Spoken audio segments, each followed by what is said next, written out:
Assalamualaikum to all of you. And this is Shoaib Akhtar, and once again welcome to my YouTube channel CSS by Shoaib Akhtar.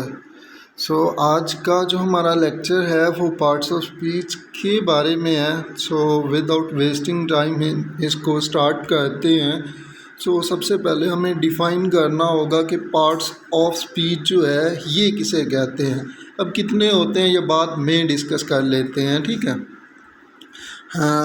What is the definition of parts of speech? कि how can we define parts of speech? कि हम parts of speech को कैसे define कर सकते हैं. तो actually ये देखें कि वर्ड, अब वर्ड किसे कहते हैं मैं काफ़ी डिटेल के साथ वर्ड किसे कहते हैं, सेंटेंस, क्लॉज, फ्रेज, ये सारी चीज़ें पहले ही बढ़ा चुका हूँ. जो भी अभी मैं वर्ड्स स्पेल कर रहा हूँ ना, बिकॉज वर्ड्स के कलेक्शन को, ठीक है, वर्ड्स के ग्रुप को आप सेंटेंस कहते हैं जिसका एक कंप्लीट सेंस हो, ठीक है. अब ये देखो जो भी एक सेंटेंस में मैं वर्ड्स बोल रहा हूँ, ठीक है, चाहे मैं लिख रहा हूँ, इन वर्ड्स को कैटेगराइज कर दिया जाता है या इनको डिवाइड कर दिया जाता है. अब डिवाइड किस बेस पर किया जाता है?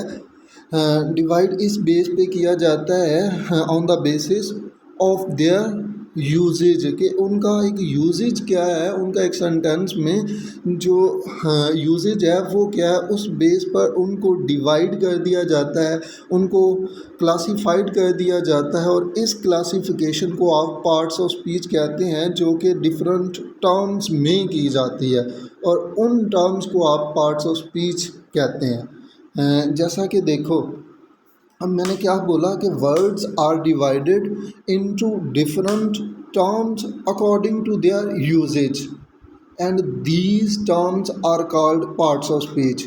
कि हमने वर्ड्स को डिवाइड कर देना है, क्लासिफाइड कर देना है, कैटेगराइज कर देना है इनटू डिफरेंट टर्म्स, और ये जो टर्म्स होती हैं इनको आप पार्ट्स ऑफ स्पीच कहते हैं. जैसा कि देखो अब ये जो टर्म्स हैं ये एक सेंटेंस में अपना डिफरेंट यूजेज देंगे. जैसा कि देखो अगर मैं कहूँ कि आयशी इज़ माई स्टूडेंट, अब आयशी क्या है, आयशी हमारे पास सब्जेक्ट है, और एक सेंटेंस में सब्जेक्ट और ऑब्जेक्ट या तो नाउन हो सकता है या प्रोनाउन हो सकता है. अब ये यानी कि जो नाउन और प्रोनाउन है इसका यूजेज क्या है कि ये सब्जेक्ट या ऑब्जेक्ट बनेंगी. सो इसके यूजेज की बिना पर हमने इसको डिफ्रेंशिएट किया, इसको कैटेगराइज किया या इसकी क्लासिफिकेशन की. सो इसको आप पार्ट्स ऑफ स्पीच कहते हैं. सो आई होप सो कि आप लोगों को पार्ट्स ऑफ स्पीच की क्या डेफिनेशन है ये समझ आई होनी है. ओके इसके बाद एक और क्वेश्चन यहाँ पर रेज होता है कि how many parts of speech in English language. तो अब किसी ऑथेंटिक बुक से पढ़ना there are 8 parts of speech in English language. मैं इस बात को वेरीफाई भी करूँगा, ठीक है, और आप लोगों को समझाऊंगा भी कि 8 पार्ट्स ऑफ स्पीच जो हैं वो कैसे होते हैं. बिकॉज ये देखो मेजॉरिटी ऑफ स्टूडेंट्स ने ये पढ़ा होता है कि there are 9 parts of speech in English language. तो हम इस बात को भी वेरीफाई करेंगे क्या वाकई ही 9 पार्ट्स ऑफ स्पीच हैं इंग्लिश में या 8 हैं, ठीक है, इस बात को भी हम डिस्कस करेंगे. सो हमारे पास सबसे पहले नाउन आता है, तो नाउन को हम देख लेते हैं कि what is the definition of noun और how can we define noun, कि हम नाउन को कैसे डिफ़ाइन कर सकते हैं.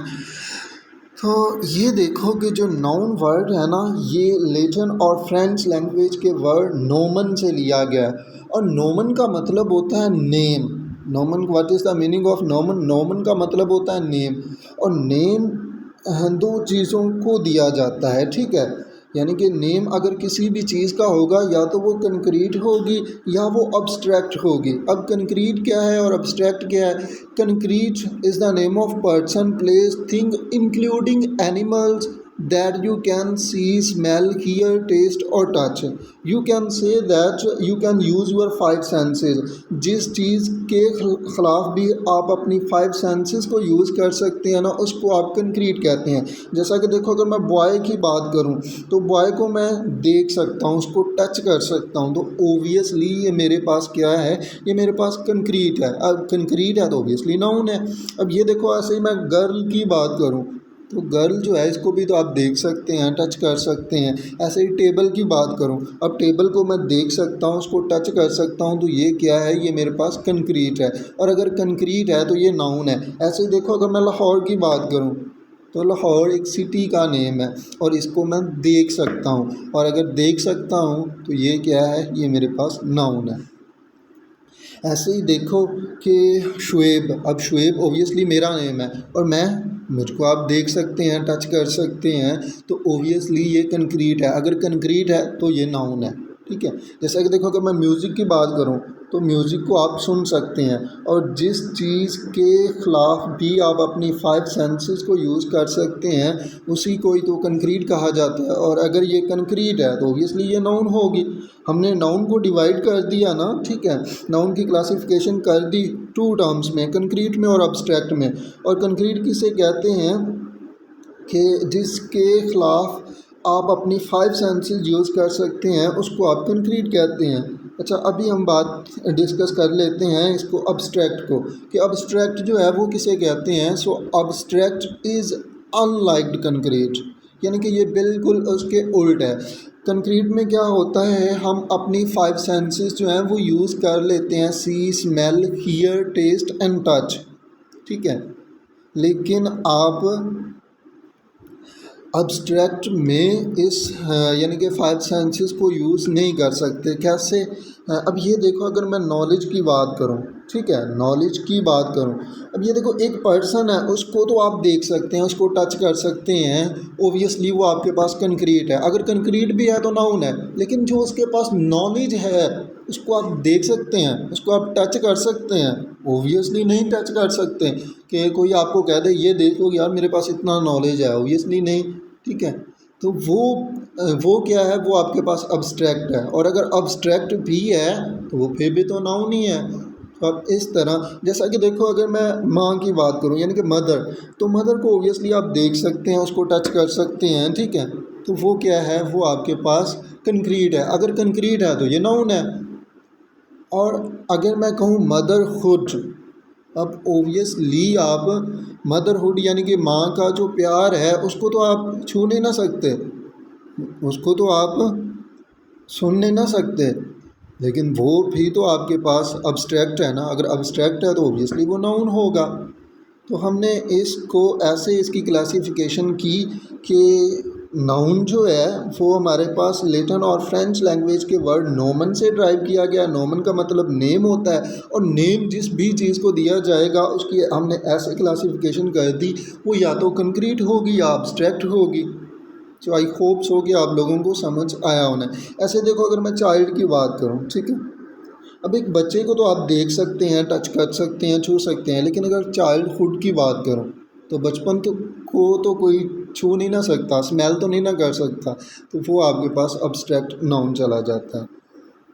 ओके, आई होप सो कि आपको नाउन का पता चला होना है। और ये याद रखना बच्चों कि जो है ना, noun is not person, place और थिंग, ठीक है। मैं पहले भी इस बात को बता चुका हूँ कि ही गोज़ टू स्कूल, वहाँ पर टू स्कूल जो है वो प्लेस है, और प्लेस इंग्लिश लैंग्वेज में नाउन नहीं होती, ठीक है। Noun is the name of person, place, thing. Because ये देखो, नाउन का मतलब क्या है, नाउन नोमन से बना, नोमन का मतलब नेम होता है।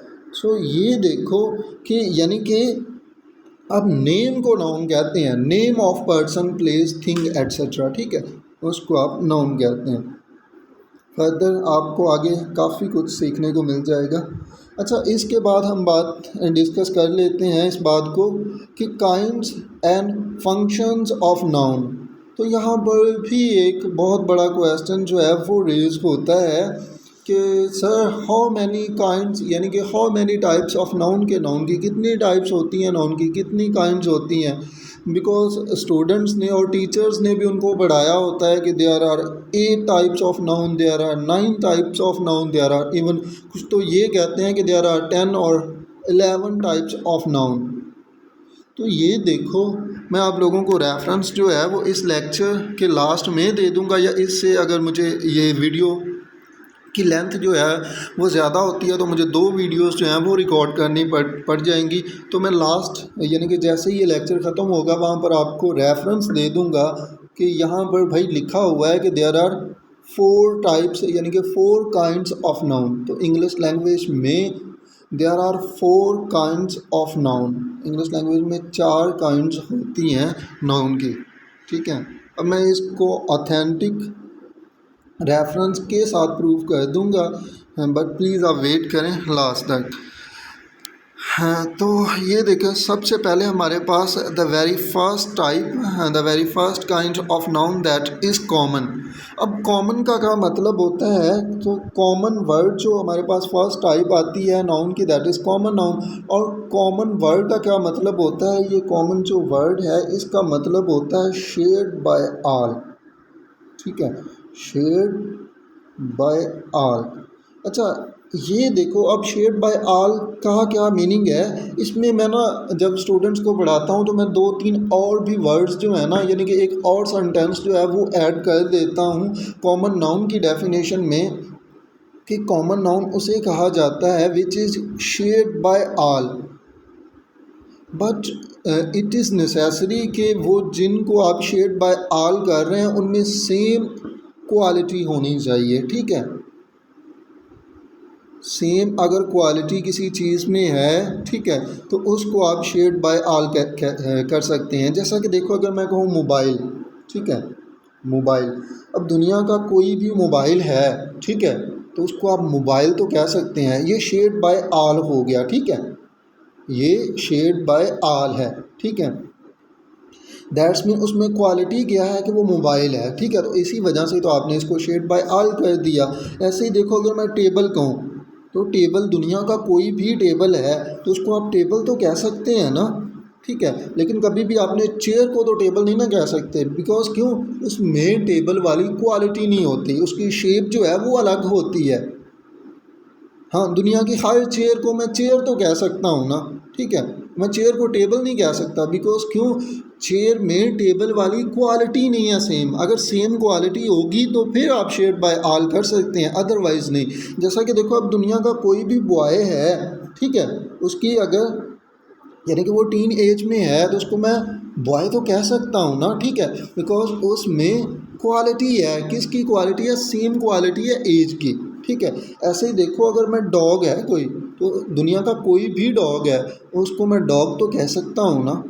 ऐसे ही टेबल है, पहले भी एग्जांपल दे दी। ऐसे ही मोबाइल है, ठीक है, तो दुनिया का कोई भी मोबाइल है उसको मैं मोबाइल तो कह सकता हूँ ना। तो यानी कि आप लोगों ने ये बात माइंड में रखनी है, शेयर्ड बाय ऑल, लेकिन ये कंपलसरी है कि उसमें सेम क्वालिटी होनी चाहिए। ओके, प्रॉपर, तो प्रॉपर नाउन को आप इस तरह से डिफ़ाइन कर सकते हैं कि प्रॉपर वर्ड, ये जो प्रॉपर वर्ड है इसका मतलब होता है वंस ऑन, ठीक है, वंस ऑन, यानी कि किसी की मलकियत होना। अब ये देखो, जो बॉय है ये किसी की मलकियत तो नहीं ना है, ये तो मैं दुनिया का कोई भी यानी कि टीन एज में अगर कोई लड़का है तो उसको मैं बॉय कह सकता हूँ। दुनिया का कोई भी डॉग है उसको मैं डॉग तो कह सकता हूँ ना। लेकिन ये देखो, ऐसे ही दुनिया का कोई भी टेबल है उसको मैं टेबल कह सकता हूँ, दुनिया का कोई भी मोबाइल है उसको मैं मोबाइल कह सकता हूँ। लेकिन प्रॉपर का मतलब होता है वंस ऑन, जो किसी की मलकियत होती है। कैसे? ये देखो, बॉय, दुनिया के किसी भी बॉय को मैं बॉय कह सकता हूँ, लेकिन अगर किसी बॉय का अपना नेम है, शुएब अख्तर, किसी बॉय का अपना नेम है जिस पर उसकी मलकियत है, ठीक है। अब मैं गर्ल कहता हूँ तो दुनिया की हर लड़की को मैं गर्ल तो कह सकता हूँ, लेकिन अगर मैं अर्शी नूर कहता हूँ तो अब अर्शी नूर जो है वो किसी का अपना नेम है जिस पर उसकी मलकियत है, उसकी ऑनरशिप है। ऐसे ही देखो, अगर मैं कहूँ कंट्री, दुनिया की किसी भी कंट्री को मैं कंट्री तो कह सकता हूँ, ठीक है। हाँ, मैं चाइना को भी कंट्री कह सकता हूँ, इंडिया को भी कह सकता हूँ, ठीक है, मैं फ्रांस को भी कह सकता हूँ। लेकिन अगर मैं पाकिस्तान कहता हूँ तो ओबियसली, अब मैंने पाकिस्तान कहा तो पाकिस्तान किसी कंट्री का अपना नेम है, उसकी ऑनरशिप में है, इसी को ही तो आप प्रॉपर नाउन कहते हैं, ठीक है। ऐसे ही देखो, अगर मैं बॉय की बात करूँ तो बॉय जो है वो शेयर्ड बाय ऑल है और किसी एक का नहीं है, ठीक है, लेकिन शुएब जो है वो किसी एक का अपना नेम है, ठीक है, इसको आप प्रॉपर कहते हैं। हाँ, अच्छा उसके बाद हमारे पास आ जाता है अब्स्ट्रैक्ट। अब अब्स्ट्रैक्ट नाउन जो हैं ये किसे कहते हैं, तो हम पहले भी इस बात को डिस्कस कर चुके हैं कि अब्स्ट्रैक्ट नाउन इज़ अनलाइक्ड कंक्रीट, यानी कि कंक्रीट में आप अपनी फाइव सेंसेस जो हैं वो यूज़ कर लेते हैं। किसी भी चीज़ को आप देख सकते हैं, सुन सकते हैं, स्मेल कर सकते हैं, ठीक है, टच कर सकते हैं, फील कर सकते हैं। लेकिन अगर किसी भी चीज़ को आप ये यानी कि यू कैन से दैट कि you can't use your five senses, तो आप उसको अब्स्ट्रैक्ट कहते हैं। जैसा कि देखो, अगर मैं कहूँ फियर डर, तो डर को कोई छू सकता है, कोई टच कर सकता है, कोई दिखा सकता है इतना इसको डर है? ओबियसली नहीं। तो ये आपके पास अब्स्ट्रैक्ट है। ऐसे ही देखो, अगर मैं लव की बात करूँ तो लव जो है वो भी तो आपके पास अब्स्ट्रैक्ट नाउन ही है ना। उसको भी आप देख तो नहीं ना सकते, उसको भी आप टच तो नहीं ना कर सकते। ऐसे ही नॉलेज हम पहले भी डिस्कस कर चुके हैं कि इस बंदे के पास तो बहुत ज़्यादा नॉलेज है, तो वो कुछ दिखा तो नहीं ना सकता कि मेरे पास इतना नॉलेज है। तो इसको आप अब्स्ट्रैक्ट कहते हैं। उसके बाद हमारे पास आ जाता है the last one, collective noun. अब कलेक्टिव नाउन जो है ये किसे कहा जाता है? So collective noun is the collection of persons और थिंग्स।